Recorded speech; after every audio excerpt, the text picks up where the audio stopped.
Hello, welcome back to the RobRyanRed YouTube channel. Now, before we get into the episode, we did offer a giveaway last week for the medal, and I also learned that this is a lanyard, apparently not the ribbon that I was calling it, but the medal. That was the giveaway. We are going to ship it to wherever the winner is, and I can say congratulations to Second Hand Soul 91. This is your comment on the video. There were lots of comments, nearly 100 on there, so thank you so much. And for all the people that subscribed, we're going to keep trying to do giveaways if possible over the course of the season when we get the opportunity to do so. But yeah, if you are the recipient Second Hand Soul 91, drop us a message, respond to the comment, let us know how we can get in touch with you, or email us, RobRyanRed@gmail.com, and we will be able to get this to you wherever you are in the world. So without further ado, let's get on with the episode.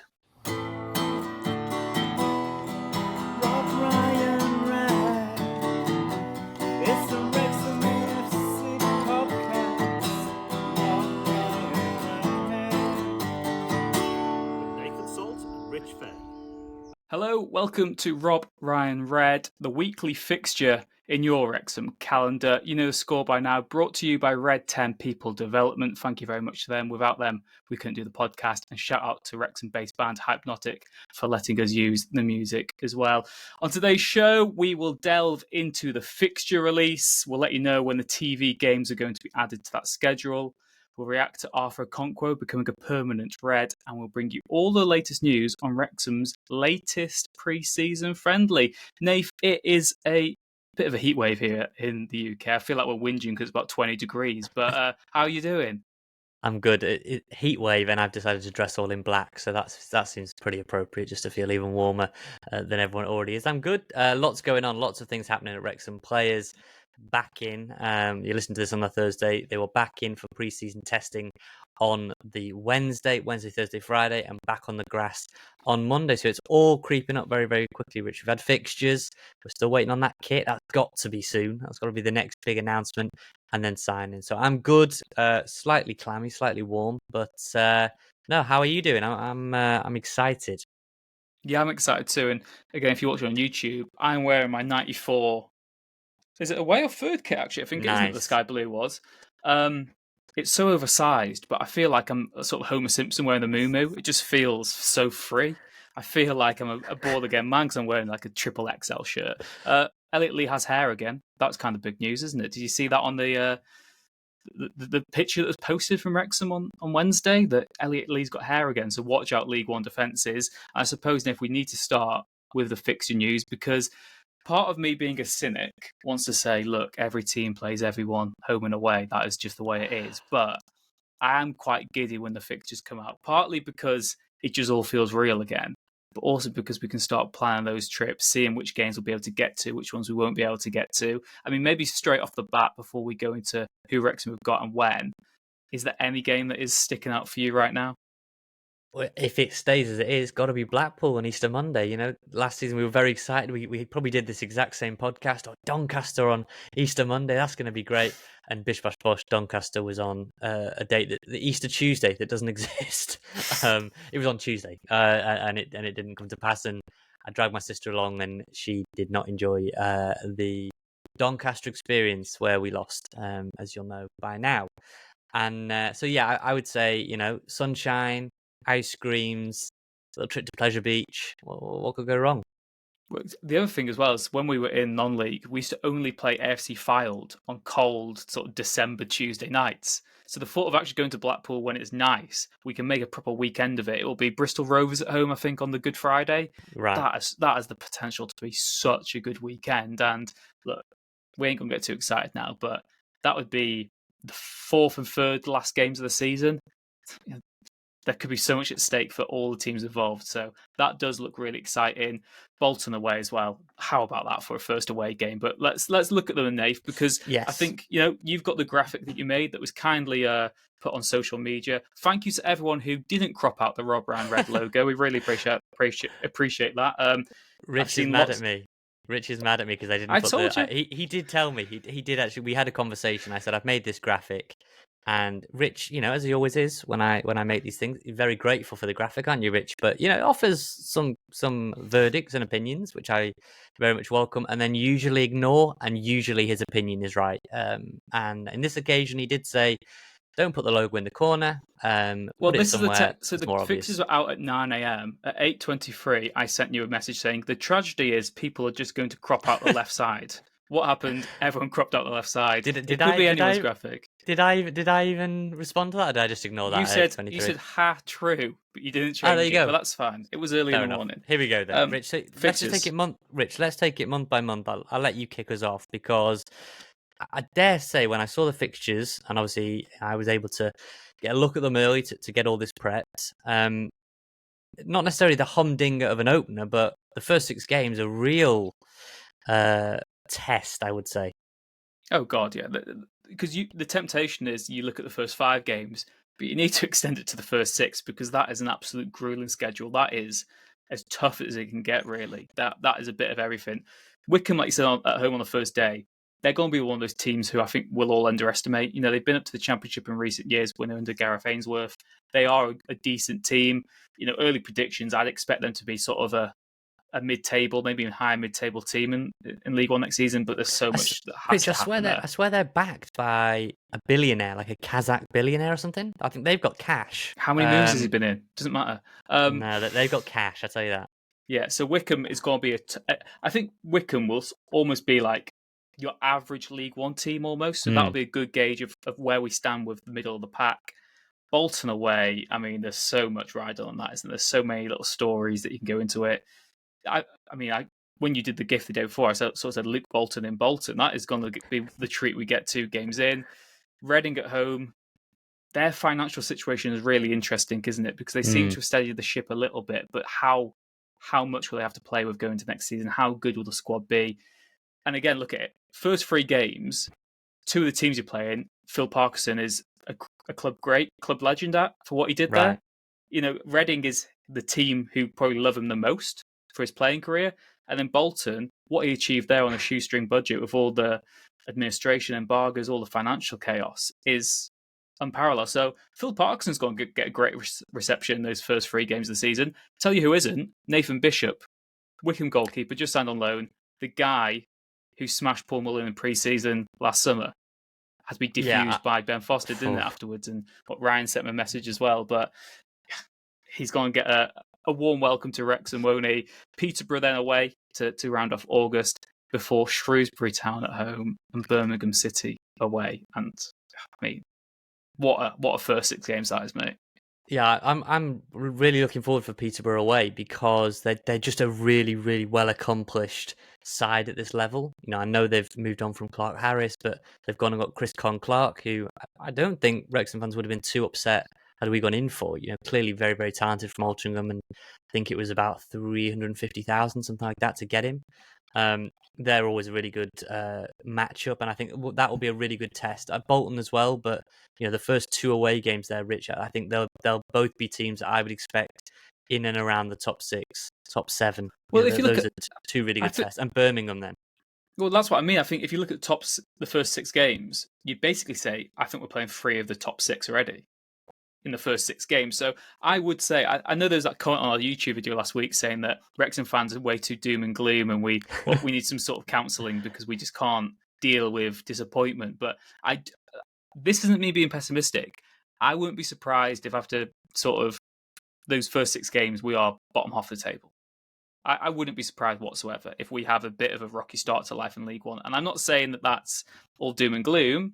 I know it's meant to be our heat wave. Let's have some fun. New season's about, but I do think it's about as a tougher start to the new season you can get because even the more favourable game is a derby. So, Rich, it's so hard to say though because we don't know what we're going to look like and we're going to do our League One predictions right before the start of the season, and we've got lots of rival fans and rival podcasts that are going to come on and guide us through these teams week by week as we did last season, and I know a lot of you guys really, really enjoyed that. Shrewsbury, for example, I think will struggle this year, I would expect. And like you say, that's a favourable game, but it's a derby and they'll be bang up for it.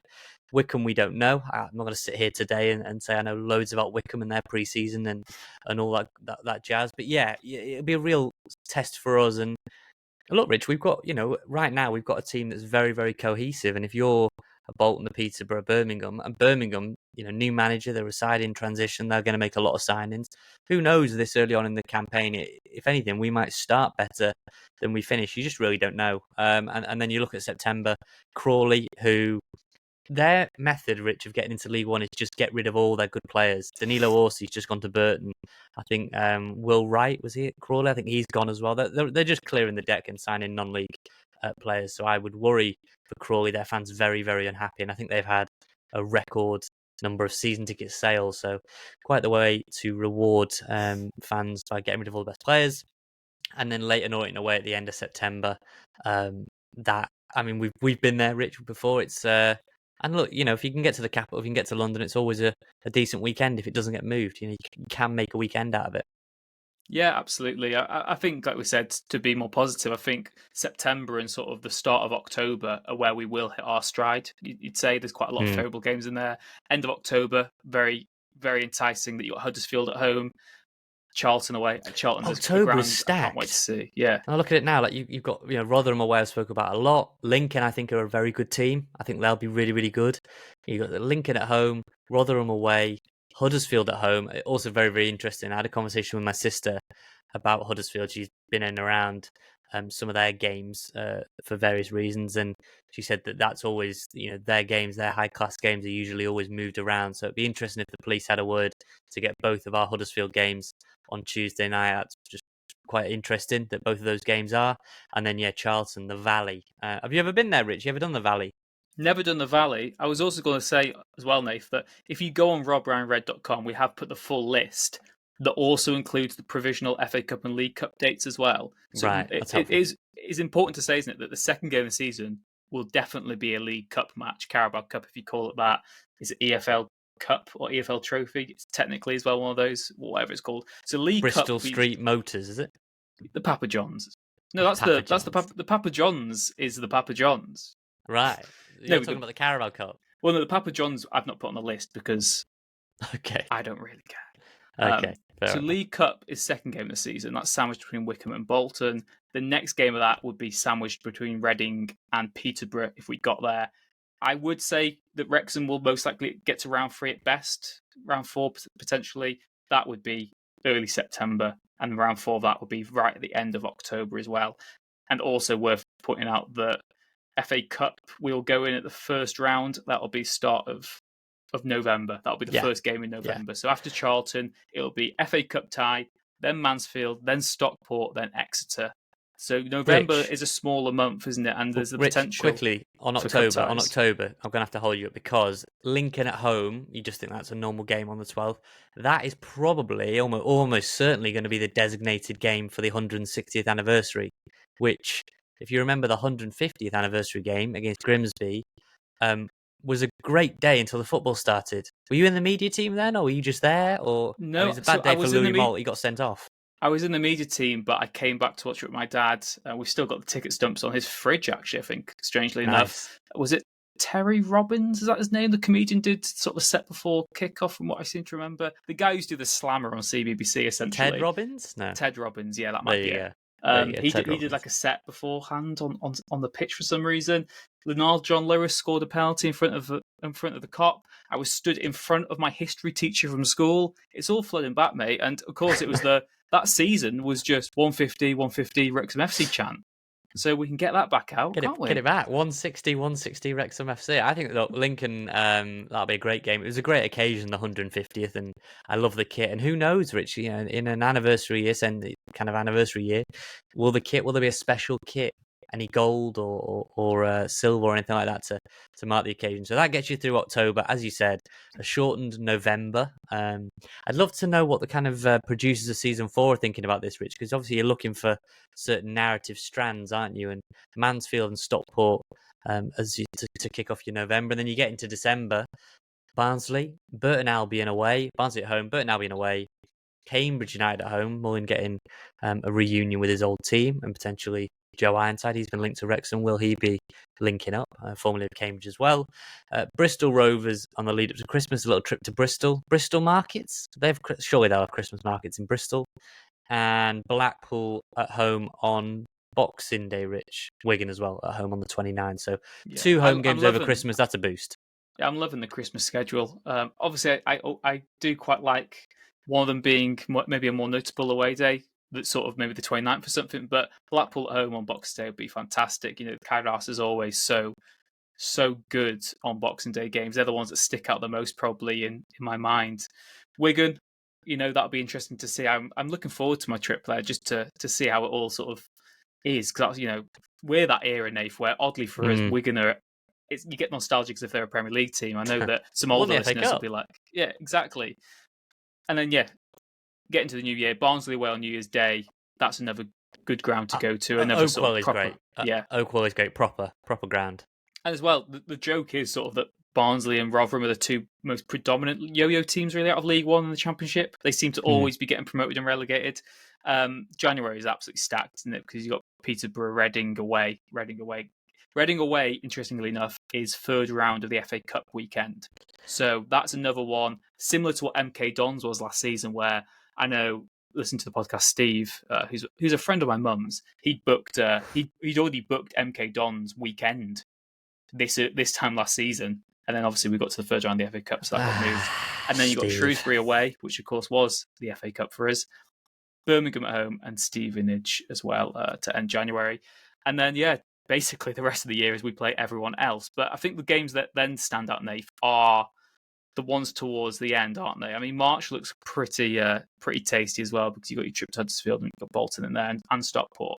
Rotherham United on my birthday. Look at that, March the 8th. Well, look at those last 6 as well. That's a real testing end to the season, isn't it?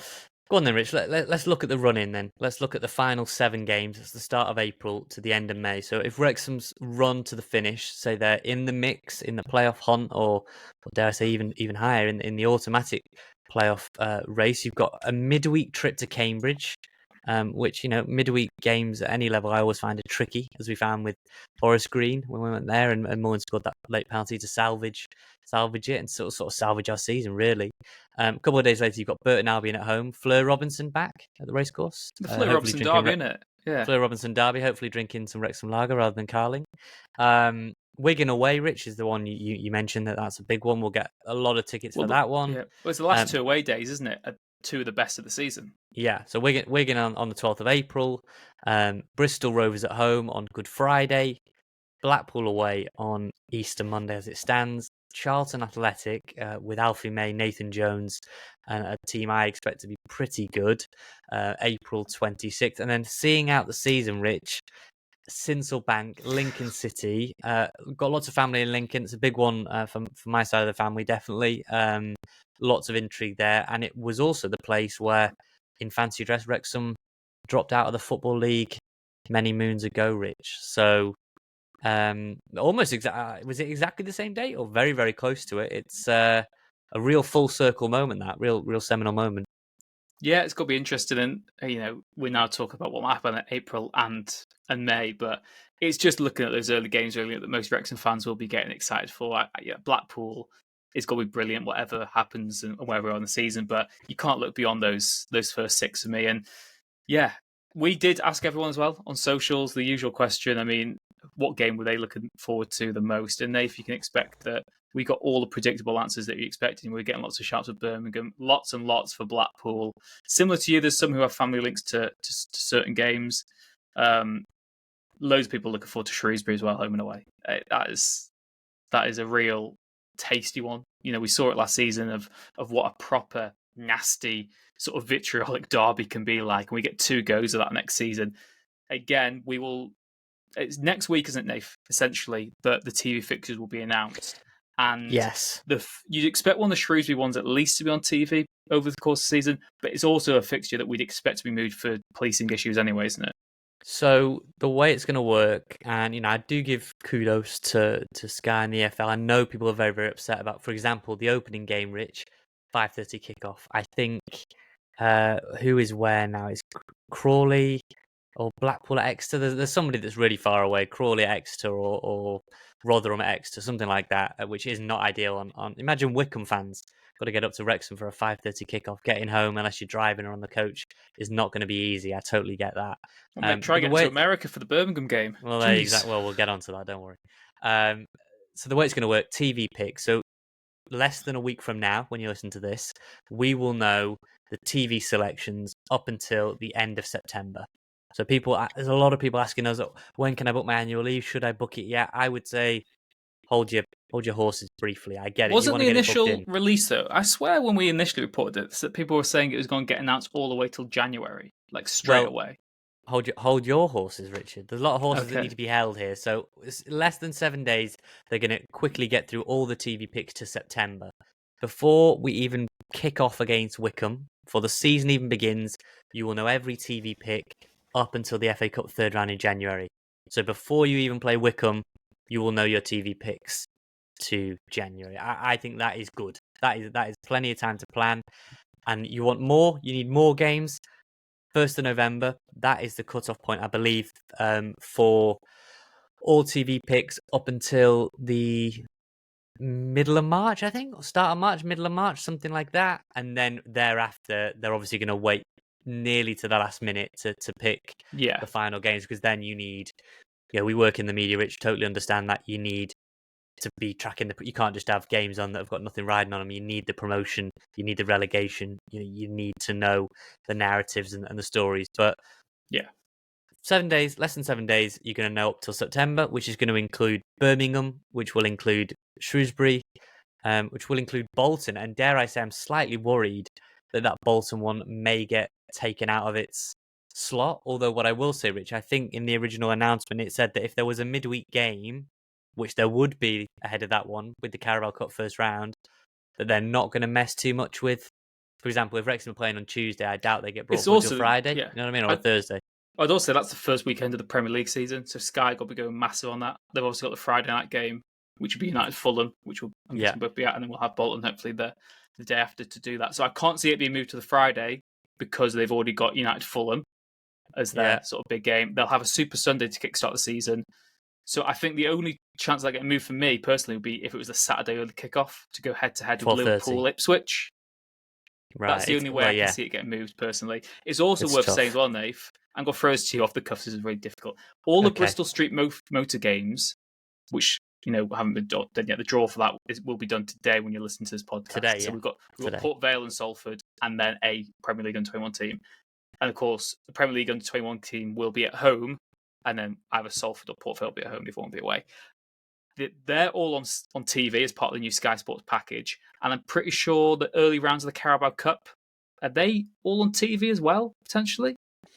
It's good to put me on the spot. I want to say I think so. I think so. There's lots on, and we should say as part of the TalkSport fan network, Rich, that TalkSport have renewed their deal for the EFL coverage. So I think they've got 15 live games from League One, League Two over the course of the season. Wrexham, very popular selection for them, no doubt.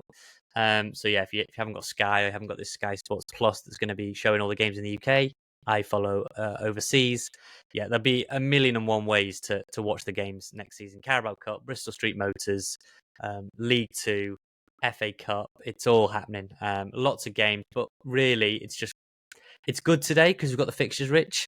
But it's slightly frustrating in that you're kind of waiting now because you're trying to plan out. Oh, can I get to that one? Can I go to this one? And even people over in the States saying, "I'm looking to get to that one. Will it get moved?" I'll be very, very glad before a ball is kicked against Wycombe that we will know through into that third round of the FA Cup. We know what's going to be in November, December, October. We're going to know these games, and we'll be able to actually have a semblance of a plan.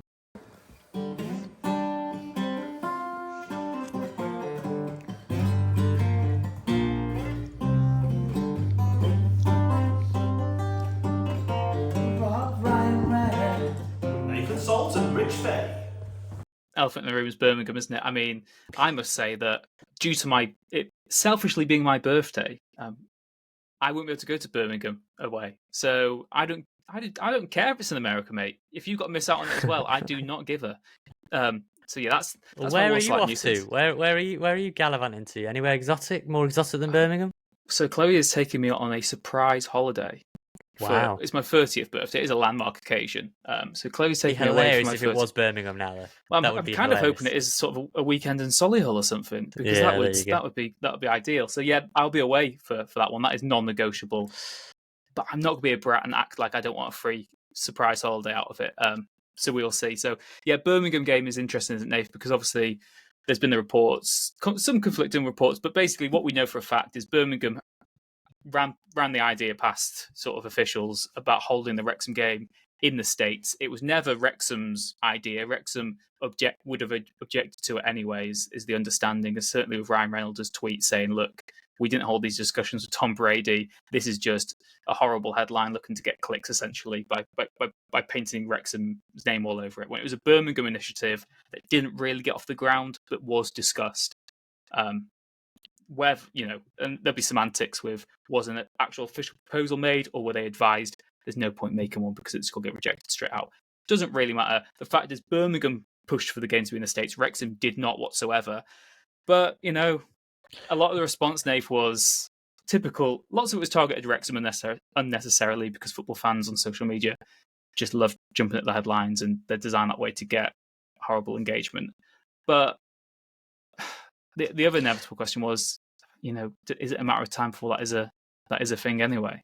Yes, is the answer to that. I firmly believe that in the next 5 years, a domestic game from British football, I believe, to be in the Premier League. I refuse to believe the Premier League are some of the greediest operators in the land.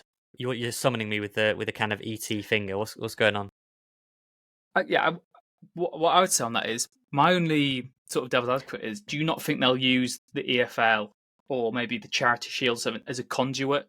That'll be the first game in the States, and then that's the excuse to go with the Premier League rather than it being Premier League first. Do you not think they'd go for what is essentially a lower reputation competition to sort of break the ice and test it?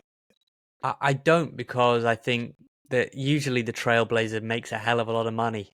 And I have no doubt that had it been Wrexham, and I'm glad Wrexham are not doing it, but I have no doubt that had Wrexham and Birmingham played in the States, I've no doubt it would have, with Tom Brady and Ryan Reynolds, and let's just say in a different world where they're all buying into it and they're all pushing it. I don't doubt that would have had huge interest.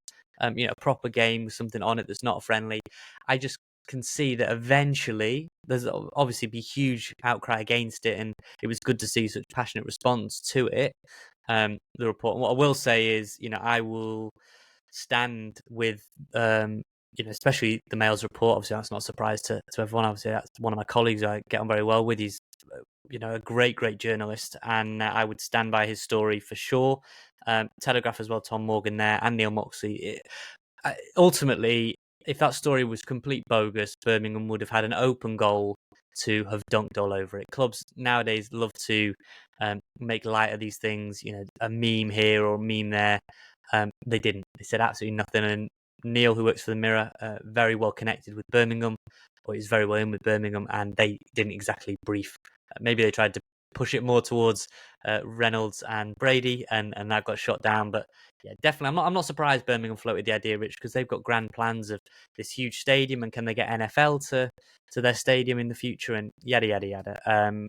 But good to see Reynolds, Ryan come out and say, not for us. We didn't have any talks with Brady, and not something we'll entertain. Very, very good. Everyone else radio silent, unsurprisingly. But I think there's an inevitability that well, that's the thing, isn't it? Because as you just said, this game will happen. Well, as you just said there, we've got NFL, we've got MLB in the UK, and it's one of those sort of hypocritical things in sort of British media coverage where it's like, look, the NFL's over here, this is amazing, we've got this American institution over here, and then the idea of, but they want our sport. How's that fair? Yeah, do you right. know what I mean? But what if you were playing devil's advocate on that, and a few people did in response. MLB, they play over 100 regular season games. I think they play each team. It feels like they're playing about 10 times. Yeah, they play about 3 times a week, don't they? NBA, I know they play in Paris now. They did previously play in London, and I was a big fan of that. So I don't want to be a hypocrite. I was very much all for NBA London. Of course I was. And that they have 82 regular season games before you get into the playoffs where it really matters.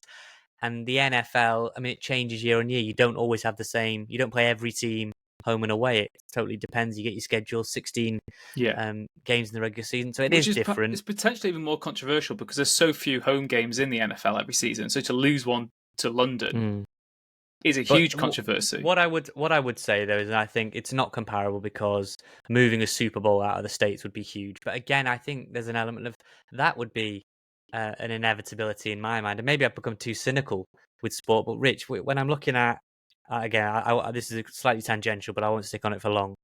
Boxing has now become the bride of Saudi Arabia.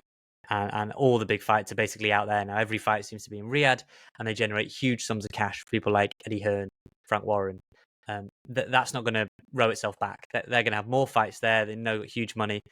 And I do wonder if the domestic football opens its doors to the States. Then does it open it up to Newcastle owned by the Saudis, for example? Does it open it up to Saudi Arabia? And then then what do they say? The toothpaste is out the tube and you can't get it back in. So it's a potential can of worms. But yet, do I think there's an inevitability that in the next 5 years there'll be some very angry fan bases for a game abroad? Yeah, I do. Yeah, I do agree with you that I think that the Premier League's the way that's probably going to go. So it's maybe careful what you wish for if we ever wanted to be there. I certainly, we've said in the past, I'd like maybe 2-3 seasons in the Premier League.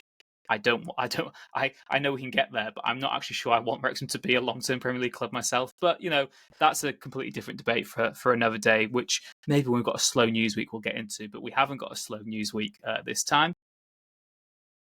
You mentioned there, no slow news week, because instead of the glamour of Birmingham, Alabama, or New York City, or Los Angeles, Hanley FC, I'm going to hold my hands up. I didn't know where the hell that was, who the hell they are, anything about them. Wrexham are playing them. Hanley, preseason game the day before they fly out to the States. 1,000 tickets allocated. They're already flying fast. They're selling fast even, and flying. They're selling fast. Yeah, I wonder if we've got to fly to Hanley International Airport or not. I still sort of can't get my head around the game, and I'll briefly explain in a second about why we're playing them and how that's come about. But I mean, you and I, is that the plan? Both going? Yeah, I thought it was just yeah, definitely. I mean, me and you are a plan normally every week on RobRyanRed, but you're also planning to go to the game, I think. Yeah, I've got a ticket for it just to see what falls that weekend. I've got some potential other arrangements, but Hanley, it's not often you go there to watch Wrexham, and I guess it's what we always wanted, isn't it? I mean, we've joked in the past about imagine having to go to an all-ticket pre-season friendly at one of these smaller grounds, and look, it's what we're getting. Yeah, like you, I had to Google it. Still not entirely sure it is. I asked my mate who lives closest to Stoke. He went to Keele University. What if he knew about Hanley? He didn't give it the most glowing endorsement, let's put it that way. He said it's a place I maybe want to get in and get out of as quickly as possible, but I'm looking forward to it. Sun shining, hopefully see some new Wrexham faces in the new Wrexham kit. Feel good story ahead of pre-season, the proper pre-season tour, sorry. It will be an absolute non-event and won't be a footballing spectacle at all because these things never are. I mean, it's not long ago that pre-season friendlies made me think that Jimmy Toure and Jazzy Barnum Bub were the reincarnation of sort of Cafu and Ronaldo. So you need to temper your expectations somewhat. There could be, some people going to this pre-season friendly who have never really experienced the joys of Nantwich away or that tour of, was it the Isle of Man or Aberystwyth sort of weekenders, I think it was Isle of Wight, wasn't it, actually, the tournament they played in? I can't quite remember. There was also... Heady days, mate. Here's a random Wrexham memory. I think it was 2012 or 2013. We played in some Scottish pre-season tournament that we won. I think Kevin Thornton was top goal scorer in it. I feel like we played Stirling Albion in that tournament. Yeah. Vaguely familiar. Well, someone will know, like Wrexham Lowdown or someone listening will know, and or Wrexham Archive, they'll know. Great for stats. And we should say, Wrexham Archive pointed this out, I believe. The first game of the new season against Wycombe will be Wrexham's 5,000th game, I think it was, which is remarkable. And I'm sure the club will find a way to mark that. But yes, Hanley. The real question for me was, how has this come about? I asked Rich if there's any link. We tried, didn't we, Rich, to have a look at manager or players? Ryan Shotton was at Stoke. He's the manager at Hanley now. Did he play with Stephen Fletcher or James McLean? No, he didn't at Stoke. He's played against Stephen Fletcher when Stephen Fletcher was at Wolves. So if we can get him on the podcast, which might be possible in the run-up to that game, maybe he's got some tales of what it's like to play against Stephen Fletcher and any experiences against James McLean. But the way that fixture came about, Rich, is that you'll know Chris Johnson, who is Wrexham's head of recruitment, chief scout, whatever you want to call it. And he was out at TST. People kind of got to know him a little bit there when he's on the sideline there. He lives in Stoke now, based in Stoke, and is very, very good friends with the Hanley chairman. And a conversation was had about, it'd be great to play Wrexham. Pitch was made to Wrexham, and it was thought, yeah, this is worth it. For first team, 45 minutes each way, and Hanley already had a game that day. I was going to say, it sounds like the pitch was already made to Bury FC as well, doesn't it? or whatever the reincarnation of Bury. And yeah, they've been axed for Wrexham. I mean, that is just ultimate. What you do. There's probably more money to be made off that, and ticket sales already look quite healthy, don't they, Nath? And also, it's very speculative. Like we said, we expect, it'll be quite a low ebb affair. It won't be the most exciting match. It'll essentially be like watching England at their optimum in the European Championship. So basically, we do expect Wrexham to play what will be some of their key players and some of the star players ahead of the US tour. Yeah, the assurance was given. I sort of feel like maybe this was why Bury got the boot, is that you will see a little bit of Paul Mullin and Ollie Palmer and Stephen Fletcher. And you know what it's like, Rich, in these preseason games. So they get 30 minutes here and then get yourself changed and get ready for the flight the following morning. And also what I would say, the reason I'm chuffed about it is that not everyone is going to get out to Santa Barbara or Santa Clara or Vancouver, where we're going to be. So it is a chance to see the kit in the flesh and see some of these players, whether there's any new players. You're going to see Arthur Okonkwo. Will he be wearing the number 1 at that point? We're going to get onto him very, very shortly. But again, you have a chance to see him. So yeah, get down if you can. Rich hasn't done a very good job of selling it, given he said it's probably going to be like England in the Euros. And if you watched anything at that tournament, that's probably the worst thing he could have likened them to. But no, it'll be a good day out. Sunny. Hanley doesn't sound like the best place in the world, but we'll go there in numbers. We'll get out and we'll get ready for the tour. I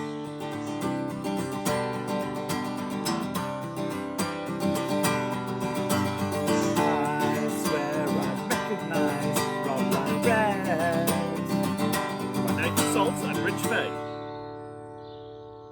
So, Nath, you mentioned him there, Arthur Okonkwo. I mean, he's finally here. Why would you want to leave Wrexham, mate?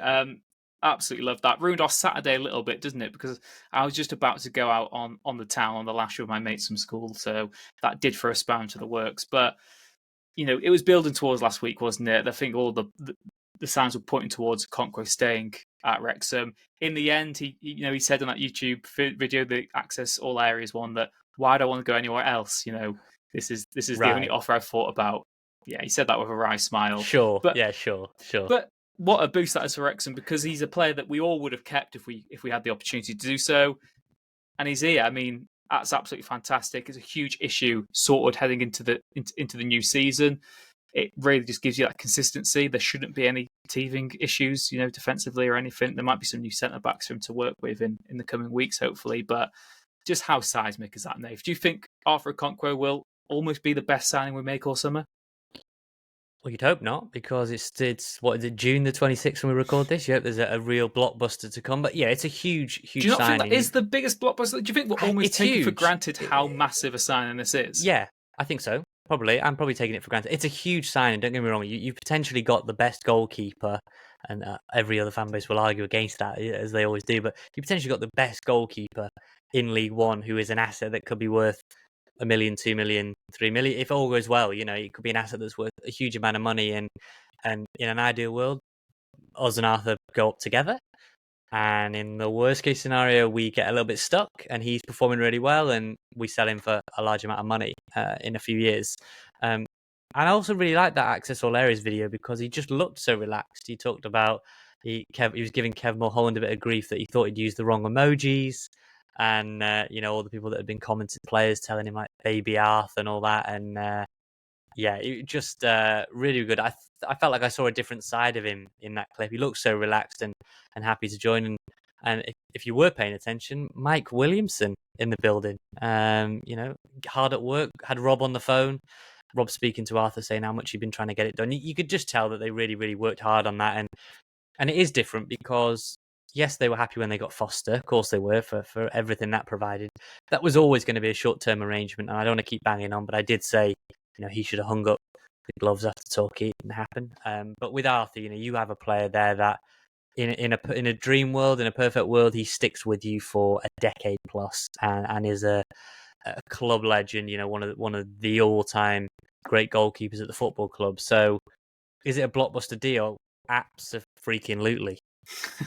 Yeah, it's incredible what that coup really, and yeah, he, like you said, he joked that maybe he will be the number one next season. I mean, he will be the number one by sort of position, but will he take the number one shirt? Surely you take it, Rich. I think surely you do, because that's what you're working towards your whole career. Do you know what I mean? You want to be the number one somewhere. That is the one. Do you reckon he's like position. superstitious? Those players, because as well, some players are superstitious about they have a really good season, injury free, with a number, and then a lot of them are much more superstitious than maybe the general fan sort of knows. Yeah, it's a difficult one, isn't it? I mean, he might say number one next season if it doesn't go according to plan. He goes back to number 33. But yeah, I think if he wants it, it's there for him. It's just such a key addition to the Wrexham side. What I am interested about, Nath, is obviously in that access all areas. Rob said that he was phoning to discuss something else. I mean, who knows what that might have been? There's so many. I'm gonna guess the cop, but it could be so many. It could be Joe Morrell. It could be Joe Ironside. It could be a whole man. A new contract for Max. I'd have that high on the agenda if one was available. I was going to ask you though, Rich. That was a good spot, actually, well remembered. But Luke McNicholas, he had a big smile on his face back for preseason testing. I'm not sure that'll last too long if he doesn't get many games. Is our goalkeeping department set now? Well, yeah, we've got Mark Howard, we've got Liam Hall as a fourth.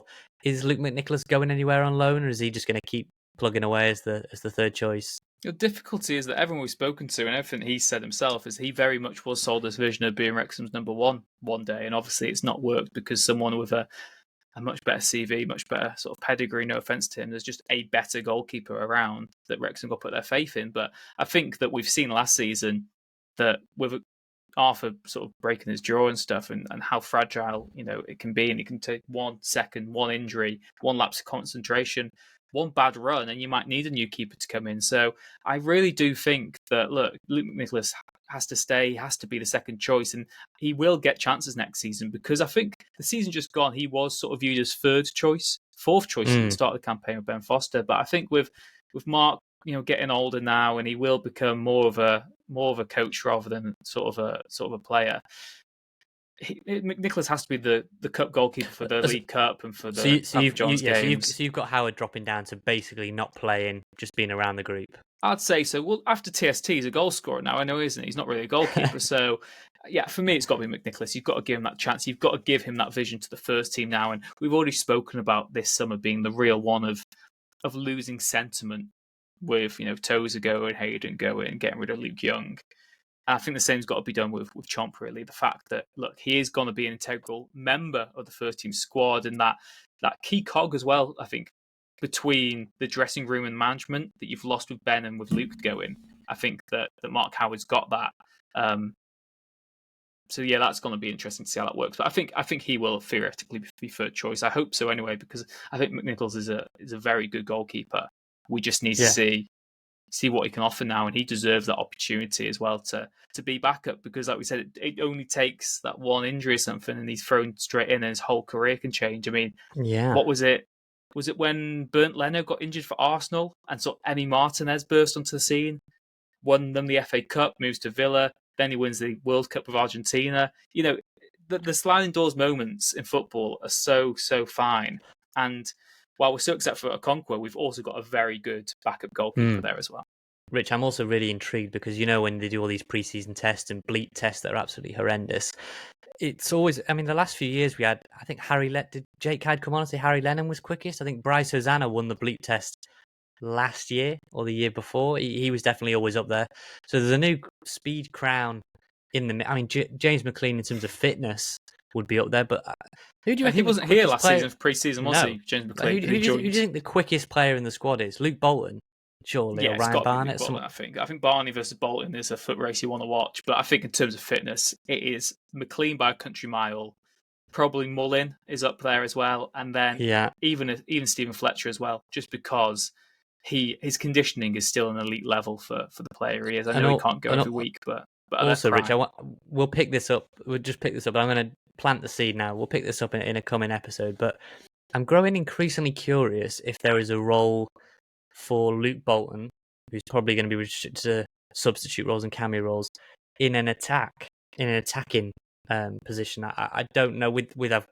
For me, I would have Barnett and Ford as my sort of main right wing back options, which sort of puts Bolton in a weird position. But he's so fast. We'd imagine that teams are going to attack us a lot more, leave a bit more space in behind. I can't imagine we're going to see too many low blocks. So I don't know. Let's if you've got any thoughts on that, let us know. RobRyanRed@gmail.com. Could there be a positional change for Luke Bolton? Probably not. But I'm going to play Football Manager here and attach one of those positions. Can you do that in Football Manager? Attach a positional card and change them like FIFA or no? You can train them, but it's so much more realistic that it actually sort of takes time. You don't sort of just put your mum's credit card in and it instantly happens. So yeah, it takes a bit more skill in the endeavour than that, but you can give it a go, mate. But yeah, that's it really. It has been a bumper week. I am melting here in this Wrexham shirt again. So yeah, if you watch it on YouTube, you might see myself and Nath wiping away beads of sweat, taking lots of drinks of water because this has been a tough record for me. You know, sort of in the attic with the infamous blind that's still not been changed. It's still the planes. Still not been changed, and I have to have it drawn today because of the lighting issues it was caused for you lovely YouTube listeners. Who, thank you very much to everyone who's subscribed on there. Thank you as well to most of you who still listen sort of audio as well. That is absolutely fantastic. We really do appreciate all the support. And thanks for all the comments. Sorry, Rich, I cut you off there. Thanks for all the comments on the last video about the Kop and the stadium. I think we had nearly 100 comments. You'll have seen the winner for the giveaway at the very, very start of this. But all the comments are on the Kop. Really, really fascinating. And we are reading all of them. I'm trying to respond to as many as I can. And the same for emails. We are trying to get through them. I was going to say on emails, we have had 2 absolute bumper emails about the stadium, which have been read, they have been acknowledged, and we are going to be reading them. Maybe next week, if it's a bit of a quieter week, there should be other things. We say this every week, though. We're always going to get to emails, and people send them, and they're really good, and then we never do. But one of the guys who emailed in is a master planner for construction projects in the Middle East, and he's sent actual plans, and he's made graphics of how Wrexham... I missed that. I didn't even see that. Yeah, he's sent plans and everything of how Wrexham could redevelop the race course. There's about 4 suggestions. There's one that involves, I don't want to give it all away actually, maybe that's a tease for next week, but we've had some really, really good insightful stuff on the stadium. So we read all the emails, Rich, don't we? We read all the emails, and also a shout out to the website Joel, who wrote an article about Joe Morrell, and there's another one coming this week about Harvey Dean, is it? Yeah. Harry Dean. Harry Dean. It's probably Harry Dean. I second guessed myself as soon as I said it. Harry Dean. Harry who? Deanie. That's him, mate. And so thanks to Joel. If you do want to write for the website, do get in touch. RobRyanRed@gmail.com on all the socials as well, TikTok. And also ahead of the summer, if you haven't yet subscribed, because we know people are watching, more viewers than subscribers. Me and Rich, I'm going to make Rich be part of the vlogs that we're going to do over the summer. So I'm going to probably vlog the little trip to Hanley if Rich does brave that one. And then obviously when we're in Canada, lots of exciting stuff over there. So yeah, I've dragged out this and Rich just to make Rich sweat a little bit longer. But thank you so much for all the support. Really, really appreciate it. Yeah, thank you very much to Red 10 People Development. You know how much we appreciate you. If it wasn't for you, we wouldn't have the podcast. And thank you as well to Hypnotic, the Wrexham-based band, for letting us use their music, The Stings. Take care, subscribe if you haven't already, and we'll see you at Hanley. The Wrexham AFC podcast with Nathan Salt and Rich Faye.